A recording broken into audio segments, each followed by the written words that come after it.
Ewok goodness, Leektar Nippet Legacy Collection, and Teebo from TVC 2.0. Where shall we start? Let's go with the oldest first. Leektar Nippet. If you remember Return of the Jedi, when I believe the scene is when C-3PO is telling the story of the Empire and convincing the Ewoks to come on the side of the Rebels, which helps tip the scale in the battle. The Ewoks were very badass. And nonetheless, there's a little child there, a little baby, in a nice basket.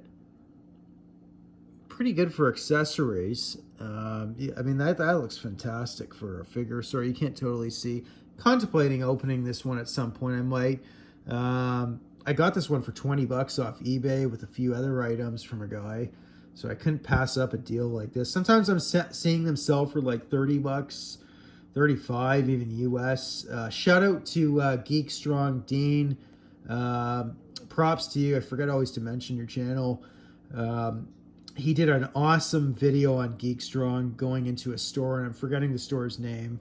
But go to his channel, and he was just going through the tubs there. And these are awesome, awesome figures. Yes, there's always going to be new updates, but you know what? I'm not, from what I've seen of the Ewoks, I think these are about as good as you can get. Yeah, paint applications are better. Some guys go crazy more for articulation. I don't think it's necessary for most things. You only put them in for one or two poses anyways. Nonetheless, for me, that is incredible. The Legacy Collection was incredible. It's numbered BD4. It's number 4 on this wave. Forgive me, I don't know all the waves of the Legacy Collection, but holy cow, they hit some real home runs. You can really see Hasbro is hitting its stride. Beautiful packaging, by the way, and you can see the 30th anniversary, whatchamacallit, their pamphlet that's in there. I guess that's when the 30th was coming out. Kind of a thing when you're making so many different lines, you know, and at least they were all sort of the same type of quality of figures when these were all coming out, Legacy and then the 30th anniversary. But it confuses you. It does confuse, I think, collectors. And Hasbro, in some ways, Hasbro, I think, has gone completely the incorrect way now, because they got the Heroes line, Retro Collection, TVC, Black Series, Mission Fleet. You know, it's at least when you kind of had it all kind of synchronized in one standard, you know, you can kind of work with it, I think, better. I wonder if that's causes some complications. Nonetheless, anyways, lots of questions. I'm not a toy expert or model expert in manufacturing, rather. These aren't exactly toys anymore. But look at this figure. Teebo. I have him on card for Kenner, so I love this great figure. Beautiful. And this is TVC 2.0. It's VC 207. Card's not bad. A little bit of crease. I got this from Fourth Moon Toys. The other one I got for this one and a couple others was 20 bucks each. And the guy's actually in Toronto. And of course, Fourth Moon Toys is in Toronto. But look at the accessories you get. You get a spare helmet or hat, or whatever you want to call that.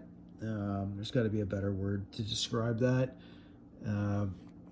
Look at that. You even get a little dagger, and there's another necklace or whatever that is. You know, ceremonial bones and that. I think Teebo is supposed to be kind of high up in the tribe. Maybe he's like a master of arms somewhere up in the hierarchy. I'm not sure. Maybe my buddy Lack Sivrak, great channel, he might know. He seems to know a lot of the more in detailed with the canon. Nonetheless, I loved the Ewoks as a kid. As I grew up, yeah, I could see some issues with these with the application. Probably a few scenes could have more added scenes and a few slight changes I would have made to Return of the Jedi to make those scenes a little more believable in some senses. But nonetheless, you get the idea, and just look at the accessories. You got 2 of his little drum things there, and you get sort of his I don't know, club you know, you get hit on the head like that, you know, your head's going to split open like a coconut. But it was a great wave. Almost all OT. They did an IG-11 in there. Luke Skywalker was a re-release. Lando, Emperor was a new one. The re-release of the Royal Guard was desperately needed. Now that figure goes for quite a bit too. I have that one too. I wish I bought more of them. Nonetheless, Han Solo, pretty good figure. I didn't like the face sculpt on that at all. He looked like he was a zombie Harrison Ford there. And of course, Teebo, great figure. And I'm not sure if this is the first or second. I think I might have two of these now, but I couldn't remember, and I saw him there, and I'm like, I need that anyways. So I'm starting to rebuild my Ewok line. Lots of great figures out there in the 30th anniversary to come. So as time goes on, I'll have to, this year I'll have to nick a few of these off the list, get out there and make it happen. Nonetheless, there it is, Darth Wiz. Go out there and find some of these beautiful gems. These are amazing figures. This is what we wanted in the 80s. I know some of the guys that just think Kenner.